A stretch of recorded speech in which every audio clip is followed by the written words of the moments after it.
Bien, jóvenes, buenas tardes. Vamos a iniciar la clase.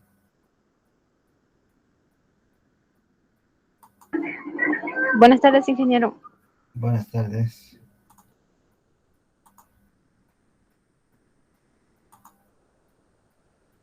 Ya. Bien, habíamos quedado entonces en esta diapositiva. Sí, habíamos comentado sobre, bueno, hemos visto las primeras normas.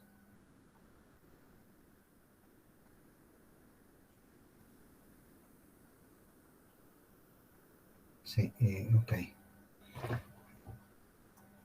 Bien, les había comentado entonces de que la empresa Rockefeller era prácticamente un emporio a nivel mundial respecto al monopolio del petróleo principalmente, y esta era la que prácticamente quería venir al país a explotar el petróleo que teníamos en las áreas de Sanandita, Camiri, etcétera, etcétera, en todos esos lugares. Entonces, eh, se compromete esta empresa, como les decía, a invertir 50 millones de dólares en distintos rubros de la producción, ¿no? Ahí nos dice la historia de que ya hasta 1977 solamente invierte 17 millones, ¿no? Entonces la Standard Oil ya desde esta época empezaba a incumplir actividades de exploración y de inversión principalmente en el país, lo que posteriormente va a derivar, les comento, en la primera nacionalización de los hidrocarburos a la Standard Oil, ¿no? Les voy a mostrar, bueno, eso justamente ya vamos a ir viendo que era la primera nacional. Justamente era por irregularidades incumplidas, vamos a analizar en detalle eso, las evasiones y defraudación fiscal por parte de la empresa Standard Oil en el país. Bueno, veremos este videito rápidamente, lo voy a ir cortando en algún momento, pero véanlo, esto es la historia justamente de esta empresa Standard Oil a nivel mundial, ¿no? Ahí veamos unos 10 minutitos u 8 minutos.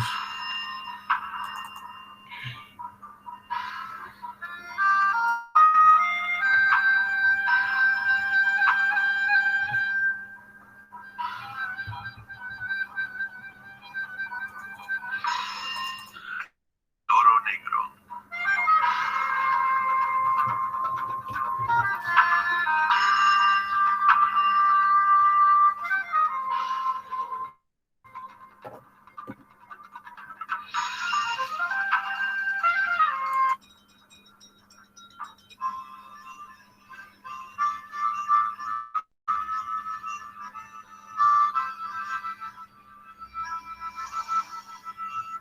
El inicio de la fiebre del oro negro fue humilde y se convirtió en legendario. Ocurrió en Titusville, Pensilvania, en la costa este de Estados Unidos, cerca de un pequeño río en el que la presencia del petróleo era tan obvia que le llamaban Arroyo Petróleo.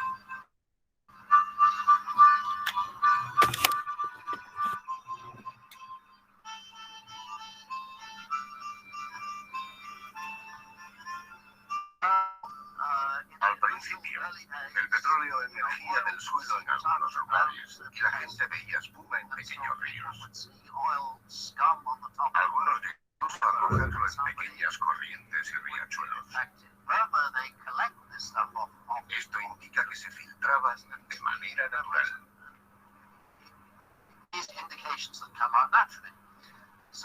En Pensilvania había muchas de estas filtraciones. En 1859, Edwin Drake fue el primero en perforar deliberadamente el primer pozo para extraerlo. Alcanzó una de solo 20 metros y brotó el petróleo. Cuando llegó a la superficie, la gente se dio cuenta de su valor y de que si estaba allí, podía haber. Perforaron en zonas próximas y en cuestión de unos 5 años se supo dónde había petróleo. La gente lo relacionó con las estructuras geológicas. Ya existía la ciencia de la geología y se pudo estudiar la relación entre esas estructuras llamadas anticlinales, que son como un arco formado por el plegamiento de las rocas y el petróleo se acumula en la parte superior. Se empezó a estudiar de una manera práctica y cuando encontraban esa estructura, seguían su pista hasta encontrar otra. A los pocos años de hacer los primeros pozos se comprendió la esencia de la búsqueda de petróleo. Drake era un aventurero en busca de fortuna. Se hacía pasar por coronel para mejorar su reputación y encontrar socios más fácilmente. Era el arquetipo del pionero del petróleo americano y muchos otros siguieron su ejemplo.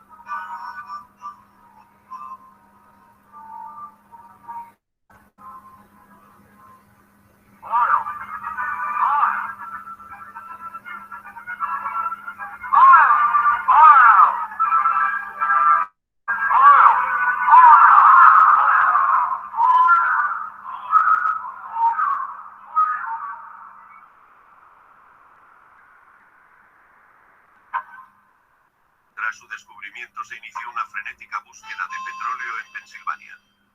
En pocos años, y a pesar de la guerra civil que asoló los estados del sur en 1860 y 1865, la fiebre del oro negro se extendió por todo el país hasta California. Al mismo tiempo se completaba la conquista del oeste gracias a la construcción del ferrocarril transcontinental.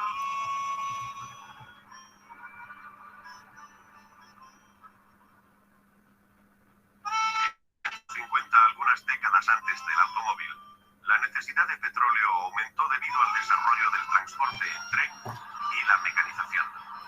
Ambos necesitaban lubricante industrial que hasta entonces se hacía con grasa de ballena. La matanza masiva de ballenas en las campañas de caza intensivas originó el descenso de la producción y el aumento de precios. Se empezó a usar lubricante derivado del petróleo más barato y eficaz, salvando así a los cetáceos de una extinción segura.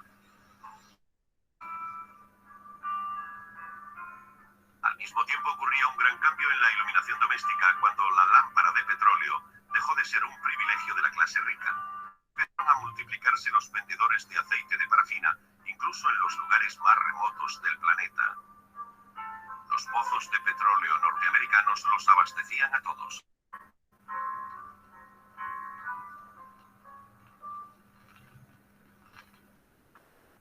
En los años posteriores se fueron descubriendo cada vez más pozos. En Oklahoma, Luisiana, Ohio y Texas brotaban las torres por todas partes.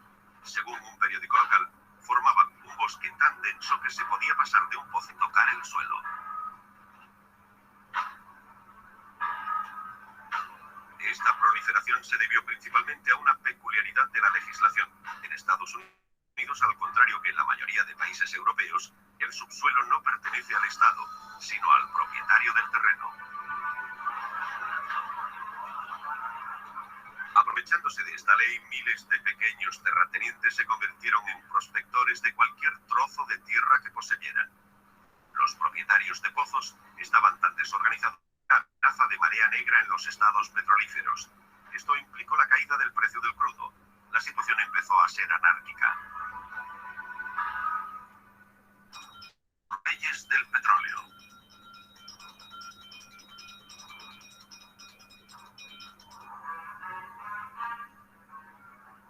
Un ambicioso John D. Rockefeller, de 24 años, comprendió que podría hacer fortuna con la situación.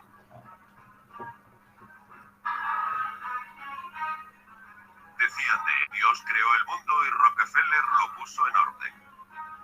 Detrás de su éxito había una intuición visionaria, una energía sin límites, pero también un total desprecio por la ley.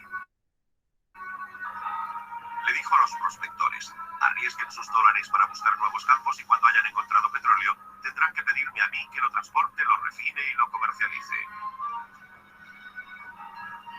Así fue como en 1870, con 31 años, fundó una compañía que sería legendaria, la Standard Oil.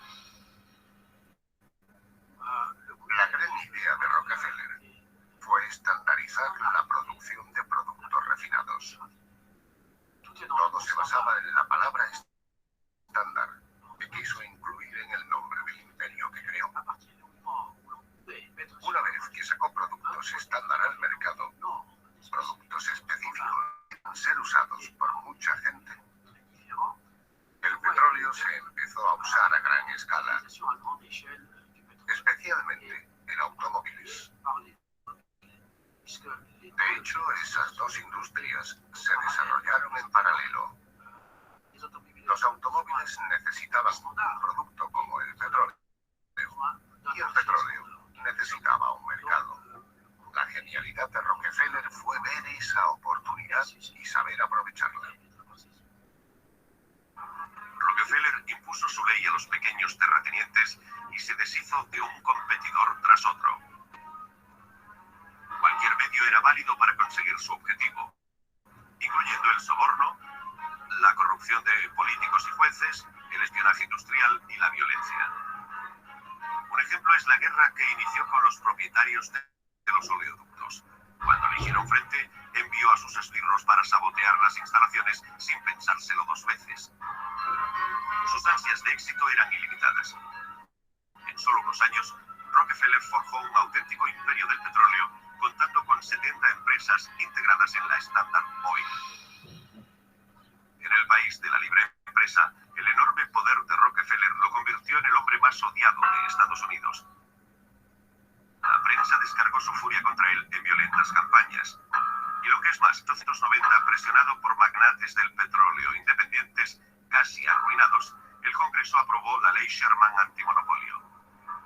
Tras una batalla legal de 20 años, Rockefeller fue obligado a dividir su Standard Oil en 34 empresas. A pesar de estos pequeños contratiempos, Rockefeller logró mantener su poder, su forma. Bueno, esa es parte de las 7 hermanas, ¿no? Por eso ahí ustedes han podido ver de que el Standard Oil pues ha dividido su imperio y muchas otras empresas se han ido a muchos países. Una de ellas ha sido una de las subsidiarias que tenía la Standard Oil, ha llegado a Bolivia, ¿no? Y justamente ha hecho esas actividades. Por eso es que actividades hidrocarburíferas, ¿no? Y ha empezado justamente así. Entonces, esta es la Standard Oil en Bolivia. Me dice acá de que ha ingresado el año 1921. Ya sabe usted, ¿no? Gracias a la transferencia que le ha hecho la Raymond Levering de prácticamente más 2 millones. ¿Se está viendo o no, no? No, no se ve. Perdón, ahorita vamos a... a ver, vamos a ver. Detener presentación. Ahora sí.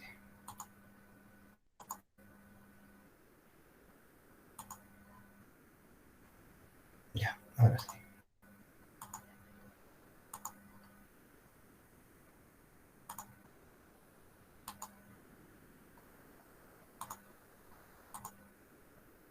Ya, ahora sí, ¿no?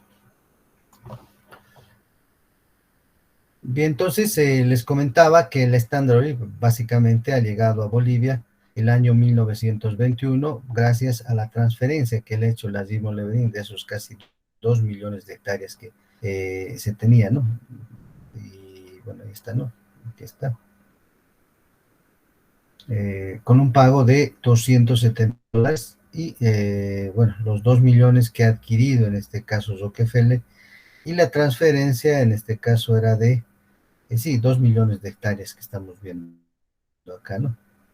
Entonces, ingresa a la Standard Oil en Bolivia, ya les comentaba, y pues trabajan, ¿no? Ingreso de esa adjudicación de esas áreas, se firma contratos de concesión e inicia actividades, la Standard Oil en Bolivia, prácticamente en Sanandita, en Camatindi y Camiri, ¿no? Ya a mediados de 1924, pues hace descubrimientos de algunos campos, y por eso es que en la historia que conocemos, la historia petrolera de Bolivia, Camiri era llamada la capital petrolera de Bolivia, ¿no? Camiri, porque ahí estaban los grandes campos, no grandes campos, sino campos los que producían buenas cantidades de petróleo, como Camiri, Sanandita, Cuevo, etcétera. Y aquí me habla que el 24 de agosto, dice, de 1922, se inicia la perforación del primer pozo, el Bermejo X1, Bermejo 1, ¿no? Una profundidad, fíjese, no muy grande, 561, pero que no ha tenido resultados. Luego ya ha habido otros pozos, ¿no? Por ejemplo, el Bermejo 2, que descubre poco a poco petróleo con gas, ¿no? A profundidades no muy grandes, ¿no? Como usted está viendo. Pero ya a partir de de este inicio de actividades, ya se perfora más pozos y se encuentra hidrocarburos prácticamente, ¿no? Entonces, así empieza la historia básicamente de lo que es la producción petrolera en el país, ¿no? Entonces, una vez que ya Gutiérrez Gueza es derrocado a través de un golpe, lógicamente, por Bautista Saavedra, empiezan ya las modificaciones a la ley de Gutiérrez Gueza, ¿no? Estando ya presente el estándar hoy en el país, ¿no? Entonces, el 20 de junio, ya Bautista Saavedra aprueba lo que es la ley orgánica de petróleos, con algunas modificaciones que tenían la ley prácticamente de hidrocarburos, ¿no? Entonces dice, vuelve a declarar la propiedad nacional de los hidrocarburos, devolviendo al Estado la facultad de explotarlos. Es decir, ya le permite al Estado, pero no había, digamos, ahí quién se haría cargo. En este momento tenemos que saber que YPB es representante del Estado para hacer actividades hidrocarburíferas, no había, ¿no? Sin embargo, se le decía que se devuelve al Estado para que haga actividades, ¿no?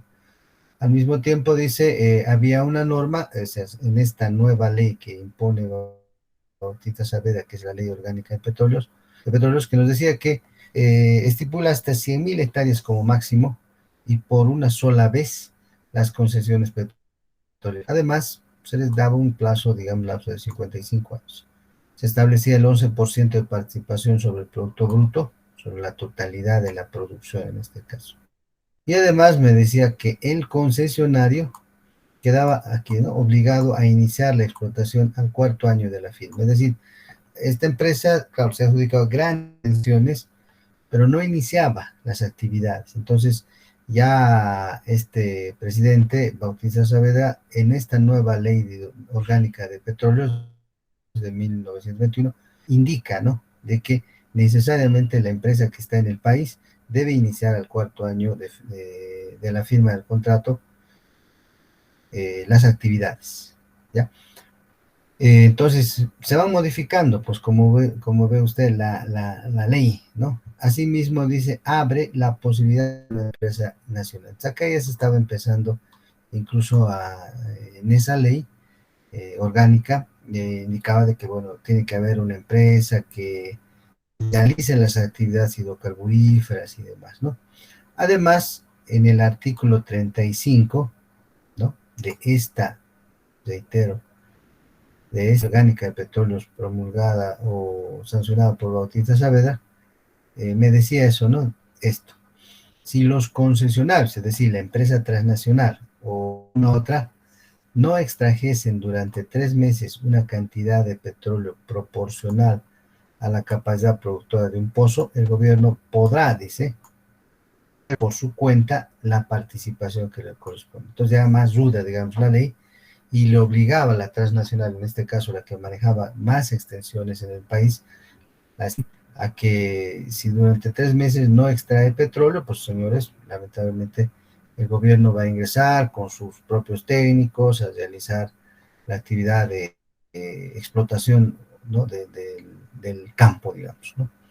Entonces ella me hablaba, ¿no?, y me decía que prácticamente ya se estimaba, ¿no?, podría haber posteriormente la posibilidad de una nacionalización, ¿no? Por eso en el artículo 40 de esa ley hay una figura antimonopólica y decía ahí, ¿no?, que el gobierno vigilará la exploración, explotación de los yacimientos y fiscalizaría las operaciones de las empresas.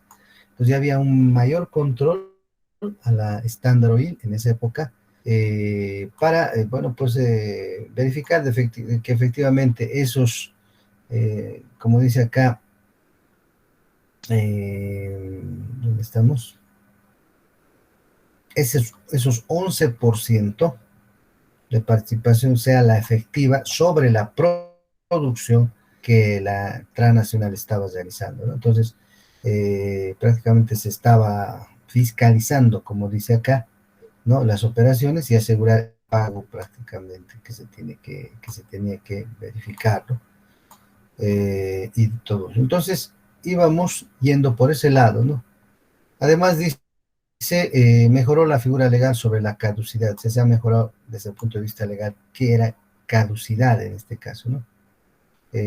Aquí decía que si el gobierno reclamaba por incumplimiento de las concesiones, tenían un plazo no mayor a 6 meses para subsanar la falta o en todo efecto queda caduca ese contrato con la Standard Oil. ¿Ya? Asimismo, dentro de ese artículo estaban, ¿no?, los causales para, digamos, eh, caducar esa ley o en todo caso que no existe una relación contractual ya entre el Estado y la transnacional, y ahí estaba pues también lo que se refiere a defraudación de intereses fiscales que iba a haber, ¿no? Es decir, intereses fiscales, defraudación de intereses fiscales me refiero a no pago de impuestos, no pago de patentes, no declaración total de la producción que la Standard estaba realizando, que se realizaba más, pero declaraba menos en cuestión de producción de petróleo y demás. Todo eso entonces se llama defraudación de intereses fiscales, ¿no? Entonces, llegamos al año, bueno, 1927, ¿no? Se denuncia ya incumplimiento en el pago de patentes al Standard Oil. Y esa era, digamos, una causa ya que se quería agarrarla a la Standard Oil para nacionalizarla, ¿no?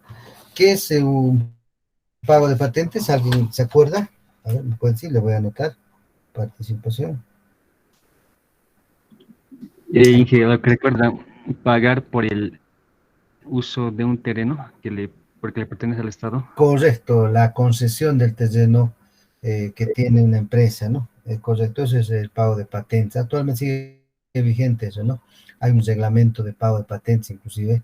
Ese reglamento lo van a defender ustedes al final, como un trabajo que se tenga, ¿no? ¿Cuál es su apellido y nombre? Choque Loza Alvin. Ya, correcto. Entonces, ahí se denunció y Standard Oil no pagaba patentes por el uso justamente de las concesiones que le daban, que los patentes son anuales, ¿no? Y adujo tranquilamente, dice que, bueno, pues no ha entrado en periodo de explotación, no va a pagar las patentes. Ya le digo, ¿no? O sea, si tiene la concesión, explote o no explote, tiene que pagar, porque ya se le ha concedido y desde la concesión del área tiene que pagar patentes, ¿no?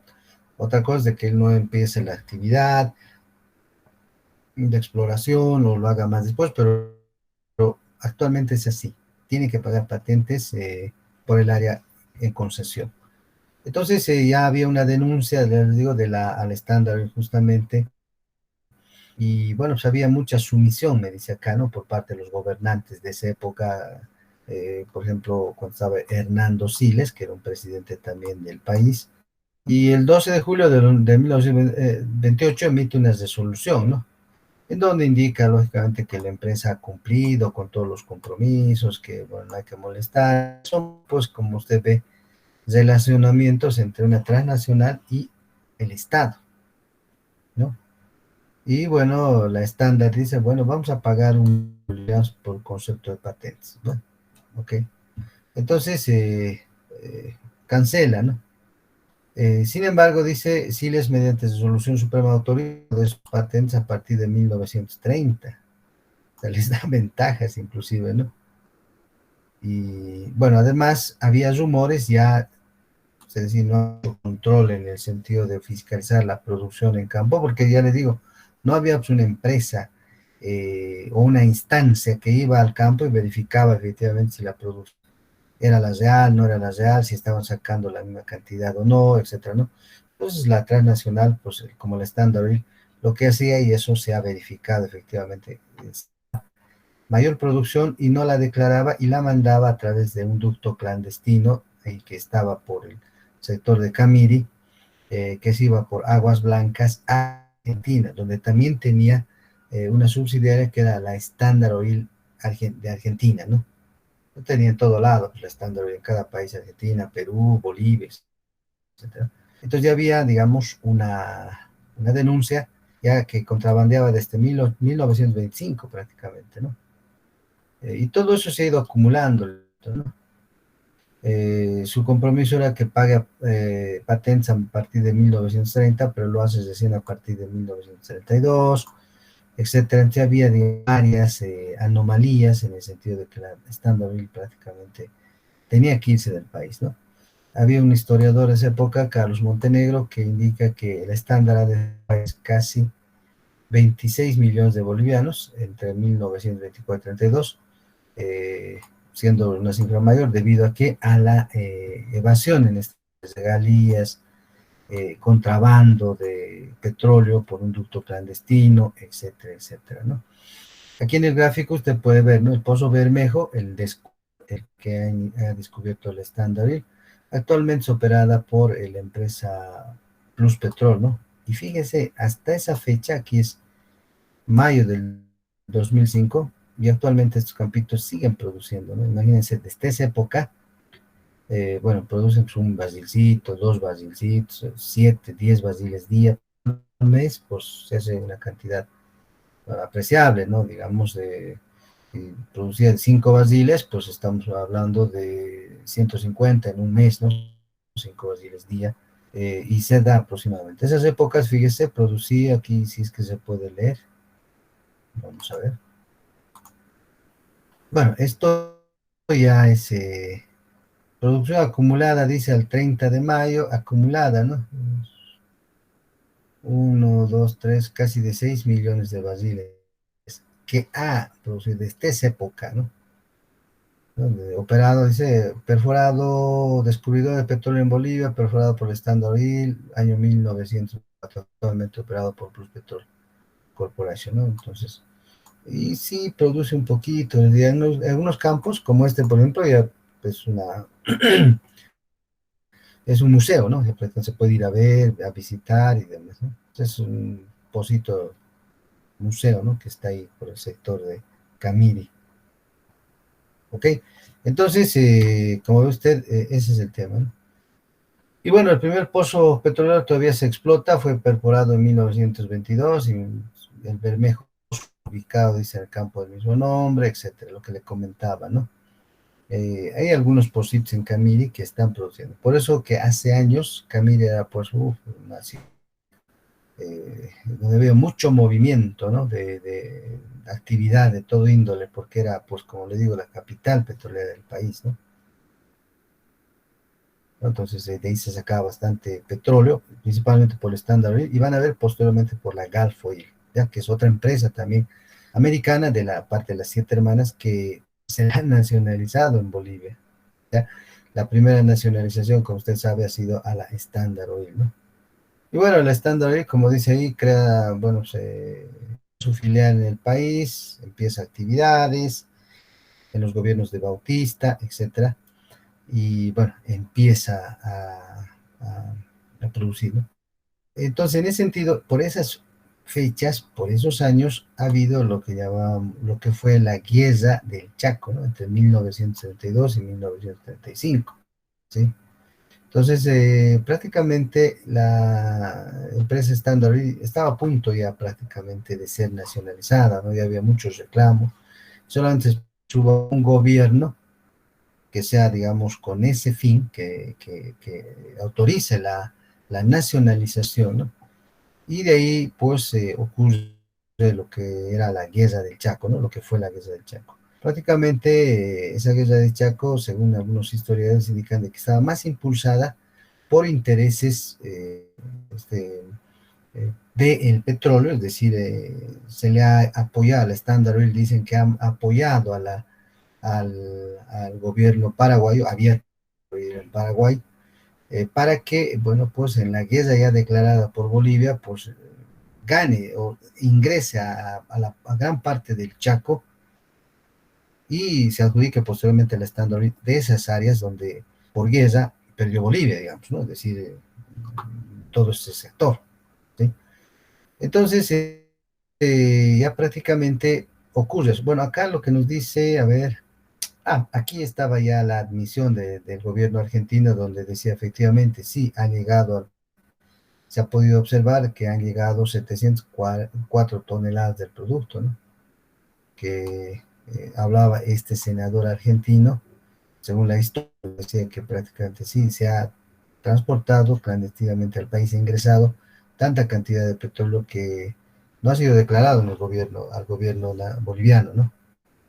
Entonces, lo mismo dice la aduana argentina, confirmaba que había extraído cuando menos 4.000 toneladas en este caso. De acá, ¿no? De Bolivia. ¿No? Entonces en eso sucede, ya les comento, bueno, aquí continuamos, ¿no?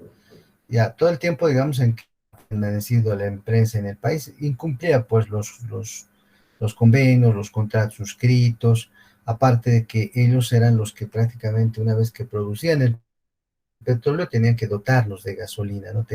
Hay unas refinerías de bolsillo, llaman, ¿no? Pequeñas refinerías donde obtenían el petróleo y nosotros daban a nosotros la gasolina necesaria, ¿no?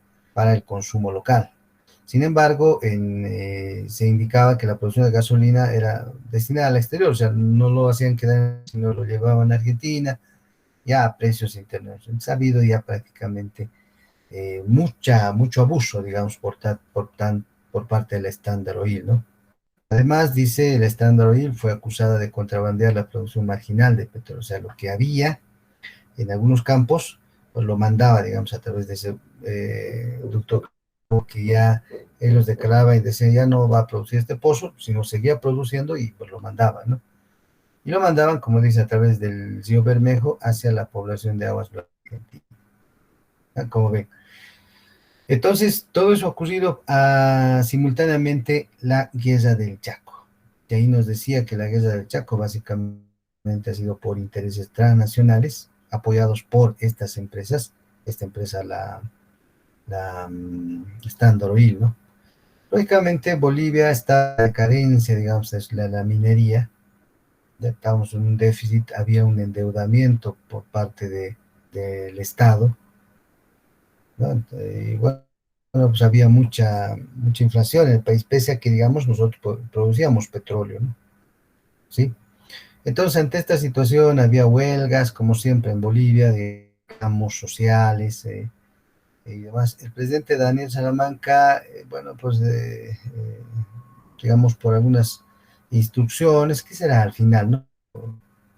Eh, Declara, digamos, al gobierno paraguayo, pues, la guerra, ¿no? Nosotros hemos declarado la guerra, ¿no? Entonces, al final, prácticamente, ya saben la historia, Bolivia ha perdido gran territorio en la guerra del Chaco, porque al final, pues no estábamos preparados y el lugar era pues, alejado, ¿no?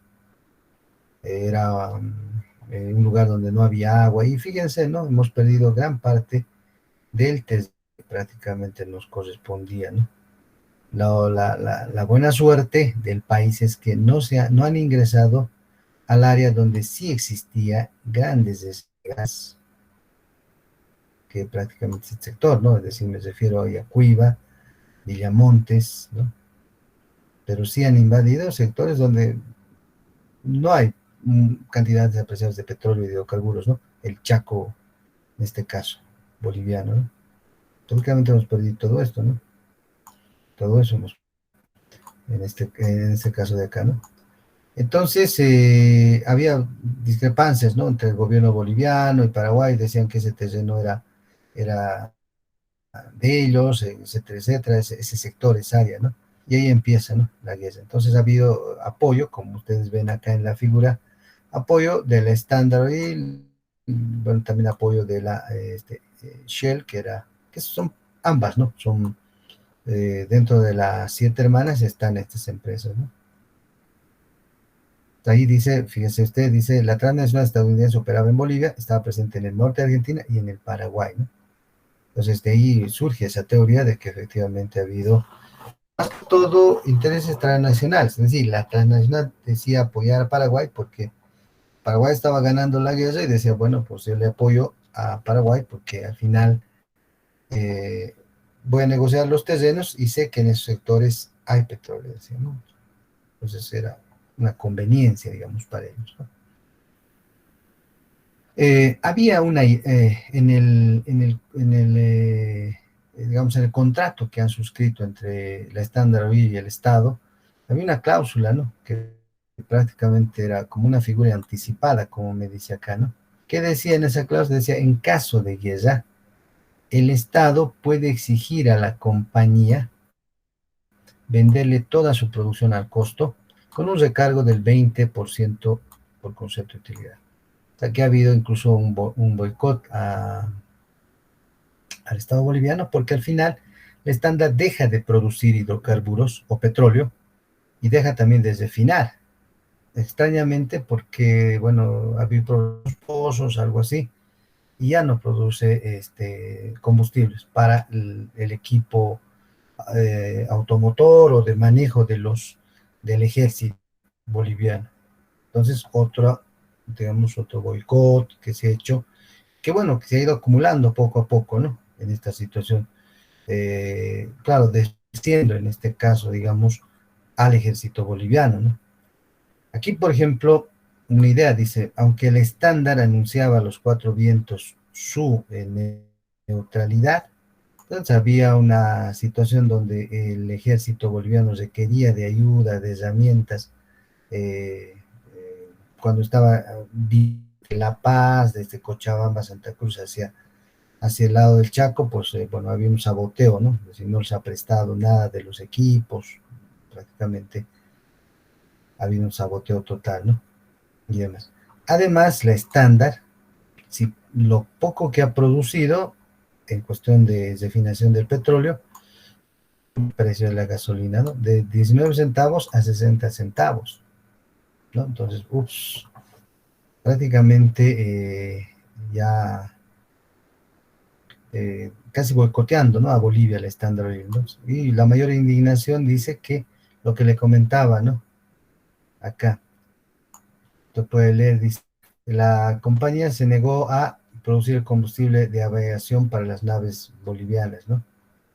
Por la carencia de recursos técnicos, ya les decía. Entonces, prácticamente, como ve, la estándar ha traicionado pues al Estado Nacional, ¿no? A ver, alguien que me lo lea esto. Yo, Inge, Adelante.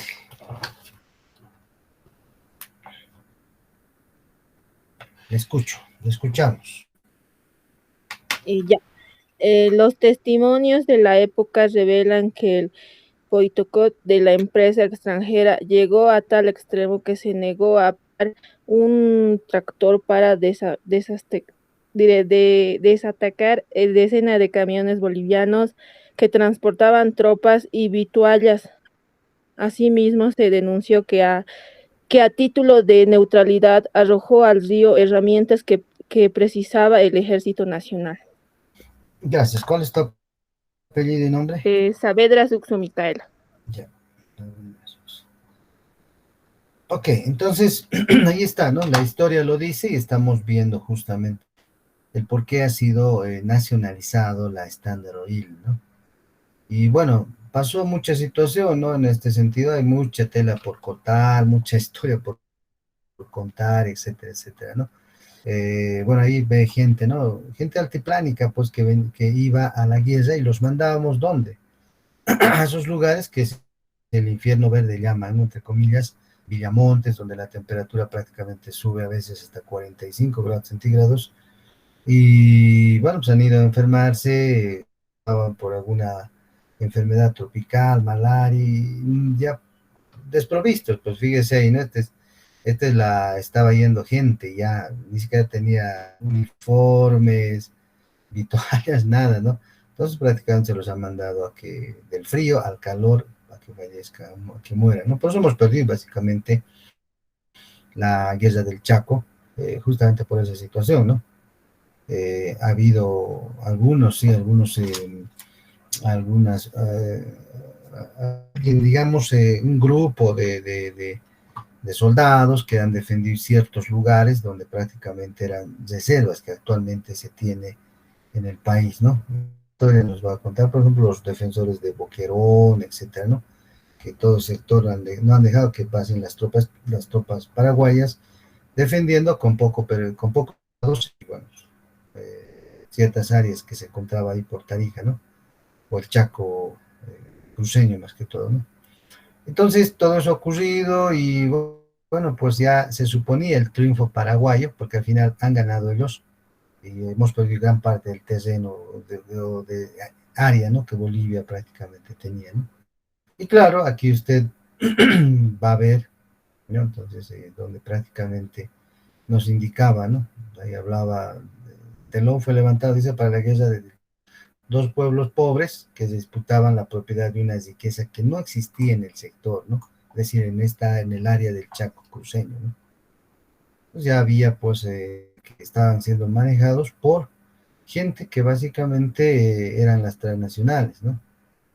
Y demás. Una vez que termina, digamos, la guerra, ahí firman la paz, una tregua ya prácticamente definitiva, ya sube un militar al gobierno que era el general David Toro, ¿ya? Quien el 7 de junio de 1936, frente a todas esas, digamos, situaciones de boicot que ha hecho el estándar del país, decide la caducidad de las concesiones que se les había entregado al estándar desde el año 1921. Entonces, caducidades prácticamente que todos los bienes pasen al Estado. Y la reversión, pues también las reservas, todo las reservas lógicamente que existía ahí adentro, ¿no? Y de ahí nace y de ahí empieza lo que llamamos la primera nacionalización en Bolivia. Y aquí vamos a analizar lo que es la primera nacionalización, pero creo que este video era, a ver, un ratito, hay una serie de 3 videitos, vamos a ir a ver, vamos a ir viendo. No sé si es este, a ver, vamos a ver. Si no es este, lo voy a cortar. No, este no es, este ya lo hemos visto. A ver, vamos viendo más atrás. Primero véanlo, este video, y después vamos a ir. Esta es la historia de la. No, ¿dónde está pues ese? No, este creo que es. Son 3 videos, quizás los va a ver usted, a ver, no sé si es este. Es de Carlos Mesa, el historiador. No, tampoco es este. Un segundito. Creo que eso veamos antes de explicarles lo demás, porque así ustedes van a tener un poco. Ah, este es. El inicio hasta el código de Davenport. ¿Ya?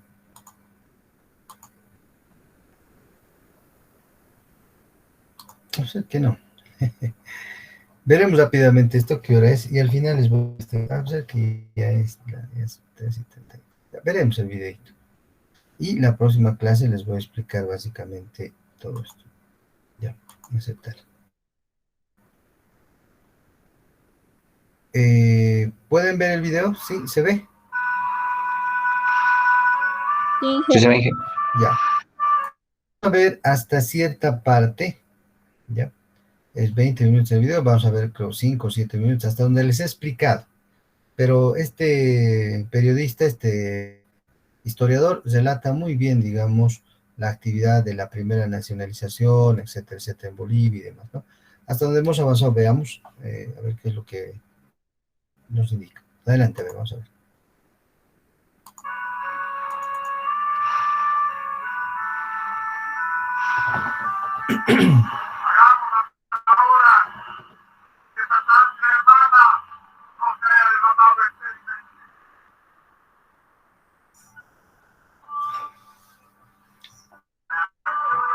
Una amenaza latente, miedo, tal vez, desde los francotiradores que apunten hacia la Colombia.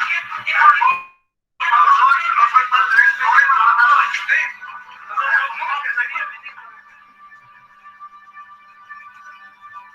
El general García Mesa no va, y eso lo saben todos.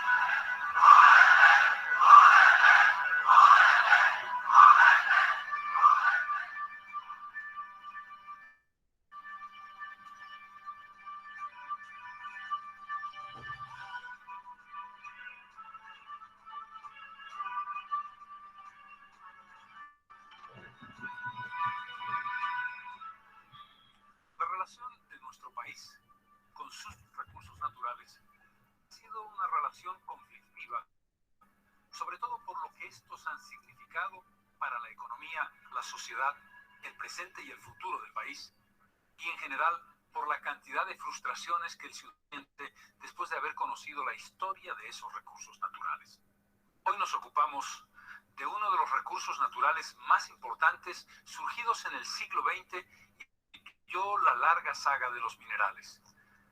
Por mucho tiempo era simplemente una promesa, algo potencial, una producción exigua que poco a poco se fue poniendo en el gran perfil de la economía del país.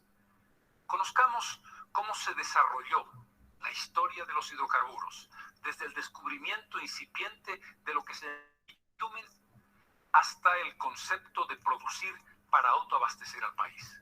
Cómo, ideológicamente, Bolivia planta una línea de polémica y de confrontación conceptual entre lo que se llamó la posición nacionalista y la posición liberal. Una historia, sin duda alguna, que marcó el siglo XX.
Los chiriguanos lo llamaban itani. Lo extraían de los pauros junto a las rocas y lo usaban para sus antorchas y para incendiar con flechas encendidas las chozas de sus enemigos. Los españoles le llamaban betunes, los famosos betunes del padre Alonso Barba, que escribió ya sobre él en El arte de los metales. El Tarabuco descubrió el gran poder calorífico del producto y comenzó a soñar con la idea de usarlo en reemplazo de la yareta. El petróleo y el gas son el producto de desechos acumulados a lo largo de millones y millones de años. Se conocieron y comenzaron a usarse ya en Mesopotamia hace 6.000 años. Pero el verdadero uso industrial de ambos productos se inicia en el siglo XIX. El descubrimiento de su gigantesco poder calorífico permitió el uso del petróleo como combustible primero para los barcos y luego, cuando el desarrollo del automóvil, para mover la gigantesca industria automotriz.